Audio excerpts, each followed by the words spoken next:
Guys, क्या आप imagine कर सकते हैं कि 21st सेंचुरी में जहां हर कंट्री सॉवरेन है, वहां अमेरिका जैसी सुपर पावर किसी देश को खरीदने या कैप्चर करने की बातें करती है। हाँ, बात हो रही है यहाँ ग्रीनलैंड की, जो आपको सिर्फ मैप पे वाइडली आप देखते हैं उसको तो सिर्फ बर्फ दिखाई देती है वहाँ पे। वही आज जियो का सबसे हॉट टॉपिक बना है।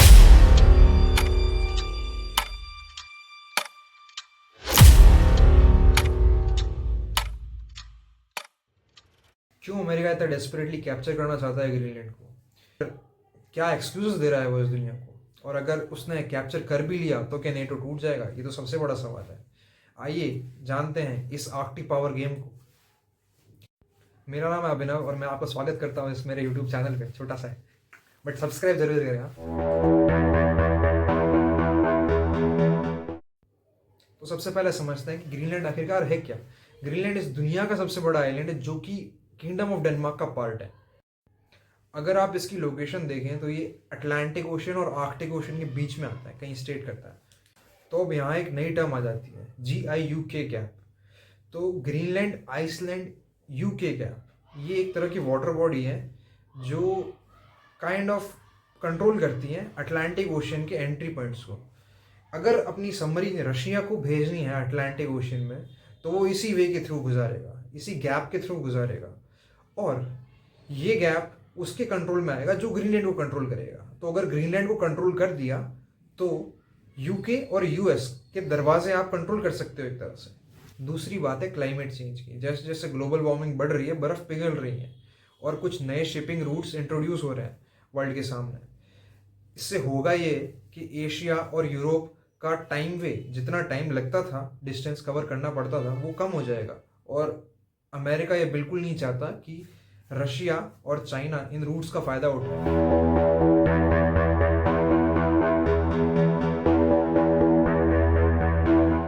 बात सिर्फ लोकेशन की नहीं है यार, यहाँ पे बात है पैसे और पावर की। तो ग्रीनलैंड की जो बर्फ है उसके नीचे छुपे हैं rare earth element like neodymium and dysprosium जैसे। तो उनको सब एक्सेस करना चाहते हैं। और भी ऐसे बहुत तो एलिमेंट है यार। और ये कुछ एलिमेंट्स हैं जो मैंने दो एलिमेंट्स गिनाए, और भी कुछ, और भी बहुत सारे, जो आपके आईफोन से लेकर टेस्ला कार से लेकर F-35 जो हाईटेक जेट्स हैं अमेरिका के पास, उनमें तक यूज़ होते हैं। और मेनली इनका मार्केट जो है वो world wide, through out the world capture कर रखा है चाइना ने। सबसे सबसे घातक बात है ये, ठीक है। और चाइना इंडिया को भी सप्लाई करता है, चाइना अमेरिका को भी सप्लाई करता है। चाइना इस पूरी व्यू चेन को कंट्रोल करता है, बिल्कुल। और चाइना चाहे तो डिपेंडेंसी ख़त्म भी कर सकता है अमेरिका की इस पे। अब अमेरिका को ज़रूरत है कि वो ये रेयर एलिमेंट्स एक्सेस करे किसी ना किसी कंट्री से, तो क्यों ना वो ग्रीनलैंड हो। अगर यूएस के पास ग्रीनलैंड आ गया, मान लो ग्रीनलैंड आ गया, तो यूएस हो जाएगा सेल्फ रिलायबल, ठीक है ना। उसको किसी की ज़रूरत नहीं है उसकी मिलिट्री को सपोर्ट करने के लिए। और एडिशनली मैं आपको बताऊं तो गैस के, ऑयल के और यूरेनियम के रिजर्व्स हैं भर भर के ग्रीनलैंड में।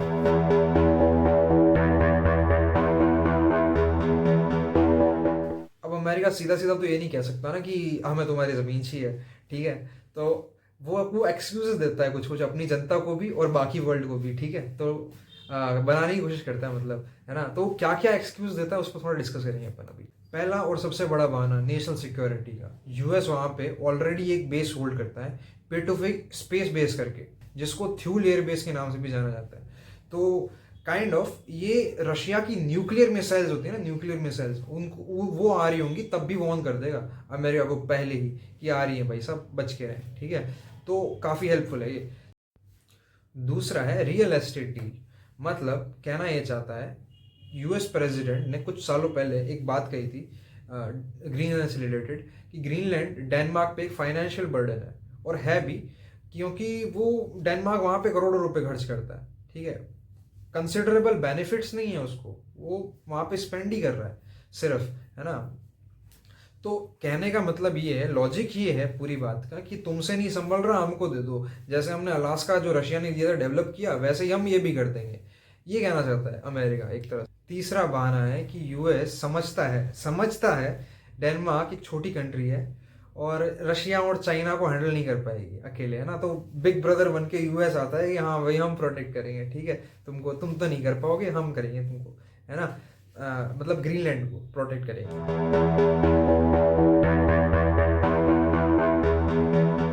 तो चलिए डिस्कस कर लेते हैं कि अब कैप्चर कर लिया तो क्या हो जाएगा, मतलब फोर्सफुली या फिर जैसे भी कैप्चर कर लिया तो क्या क्या क्या कॉन्सिक्वेंसेस देखने पड़ सकते हैं अमेरिका को। It is not for sale. Let me put it in words you might understand. Mr. Trump, f off. सबसे पहले नेटो खत्म हो सकता है। क्यों? क्योंकि यूएस और डेनमार्क दोनों ही नेटो के पार्ट है और नेटो का आर्टिकल 5 ये कहता है कि attack on one is attack on one. सोचो अगर यूएस एक नेटो कंट्री, डेनमार्क दूसरी नेटो कंट्री पर अटैक कर दे तो क्या होगा? तो टेक्निकली होगा ये कि यूके, फ्रांस और जर्मनी ऐसी स्ट्रॉन्ग कंट्रीज हैं, वो फाउंडर मेंबर, फाउंडर कौन? Denmark was a founder of NATO, ठीक है ना, तो उसके सपोर्ट में आएंगी। यूएसए तो फिर भी बाद में जुड़ा है नेटो में, तो जैसे ही सपोर्ट में आ गई, अगेंस्ट हो गई वो यूएसए के, काइंड ऑफ फिर करना कुछ नहीं है, अपने रशिया और चाइना बेस्ट पॉपकॉर्न लेके बैठ जाएंगे बेस्ट कंपनी के, ठीक है, देखते रहेंगे मैच क्या क्या हो रहा है। और ये like kind of civil war जैसी स्थिति है यूरोप के लिए और पूरे वेस्टर्न वर्ल्ड के लिए। इसके अलावा एक डिप्लोमेटिक सुसाइड जैसी स्थिति आ जाएगी अमेरिका में अगर कैप्चर कर लिया ग्रीनलैंड को।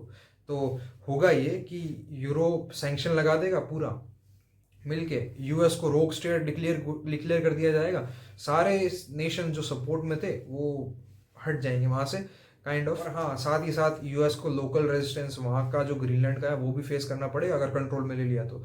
काइंड ऑफ वहाँ पे इन्यूट जो पॉपुलेशन है, इन्यूट वहाँ के लोग हैं, लोकल पॉपुलेशन, तो वो तो फ्री होना चाहते हैं, वो तो फ्री कंट्री डिक्लेयर करना चाहते हैं ग्रीनलैंड को कि हाँ भाई कंट्री डिक्लेयर हो, है ना। तो वो कैसे एक्सेप्ट करेंगे कि कहीं कॉलोनाइजर आ गया और कर दिया कॉलोनाइज? नहीं करेंगे ना, वो रेजिस्ट करेंगे, तो काइंड ऑफ उनका भी रेजिस्टेंस झेलना पड़ेगा यूएस को। तो फ्यूचर दरअसल ये है कि अमेरिका ग्रीनलैंड पर हमला करे या ना करे, ठीक है, प्रेशर तो पूरा बनाएगा।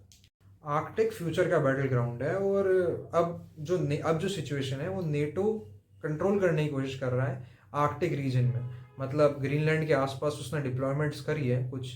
नेटो अब ज़्यादा फोकस कर रहा है नॉर्थ पोल पर ताकि अमेरिका को कैप्चर करने की ज़रूरत ना पड़े, कॉपरेट करके काम चल जाए और हो कुछ भी, रिजल्ट कुछ भी हो। बट एक बात तो साफ है, बर्फ़ पिघल रही है और जियोपॉलिटी गर्म हो रही है इस चक्कर में। आपका क्या मानना है इस सिनेरियो पे? अगर अमेरिका ग्रीनलैंड को खरीद पाएगा, क्या ये डेनमार्क के पास रहना चाहिए? प्लीज़ कमेंट सेक्शन में थोड़ा एक्सप्रेस करें ताकि मज़ा आए, थोड़ा लाइक कॉन्वर्जेशन बढ़े आगे। और लाइक करें, सब्सक्राइब करें यार मेरे चैनल को। आपको अगर ऐसी जियोपॉलिटिक एनालिसिस चाहिए तो सब्सक्राइब करें ना यार, बिल्कुल करें, ठीक है। वो जो प्रेस बटन है लाल लाल, तो उसे प्रेस करें, लाल तो पता नहीं अब वाइट हो गया शायद से। पर अगर आपको एक फैक्ट जानना है तो मैं आपको बताऊंगा कि एक्सटर्नल अफेयर जितने भी हैं ग्रीनलैंड के, वो तो सारे मैनेज करता है डेनमार्क, और इंटरनल अफेयर्स जितने भी हैं वो वहाँ की गवर्नमेंट ही मैनेज करती है, वहाँ की पार्लियामेंट वहाँ पे लॉज बनाती है।